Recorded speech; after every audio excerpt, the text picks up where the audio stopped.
कर्जत येथील जुन्या तहसील कार्यालयासमोरील चौकामध्ये सकाळी मराठा समाजाच्या कार्यकर्त्यांनी एकत्रित येत जोरदार घोषणाबाजी करत आपल्या नियोजित चक्काजाम आंदोलनाला सुरुवात केली। यावेळी अनेकांची भाषणं झाली। मराठा समाजाला आरक्षण मिळालेच पाहिजे, कोपर्डी घटनेतील आरोपींना फाशी झालीच पाहिजे, ॲट्रॉसिटी कायद्यामध्ये सुधारणा करण्यात यावी, स्वामीनाथन आयोगाच्या शिफारसी लागू करण्यात याव्यात, शेतकऱ्यांचे कर्ज माफ झाले पाहिजे, अरबी समुद्रात होणारे छत्रपती शिवाजी महाराजांचे स्मारक त्वरित पूर्ण केले पाहिजे, अशा विविध मागण्या यावेळी करण्यात आल्या। मराठा समाजाने काढलेल्या अतिभव्य मोर्चाकडे शासनाने दुर्लक्ष केलं असून याबाबत या निवेदनामध्ये नाराजी व्यक्त करण्यात आली। समाजामधील 5 लहान मुलांच्या हस्ते प्रशिक्षणार्थी नायब तहसीलदार सई जावळे यांना निवेदन देण्यात आलं।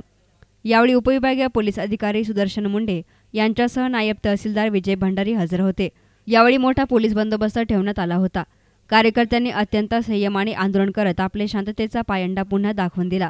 यावेळी बाळासाहेब साळुंके, सचिन पोटरे, दीपक भोसले, राहुल नवले, विभीषण खोसे, सचिन घुले, योगेश जाधव, विलास धांडे, धनंजय लाढाणे, निलेश तनपुरे, संदीप बरबडे, अमृत काळदाते, पप्पू तोरडमल आदींसह विविध पक्षनेते आणि कार्यकर्ते यावेळी मोठ्या संख्येनं उपस्थित होते। न्यूज रिपोर्टर आशिष बोरा, एस9 मीडिया, कर्जत।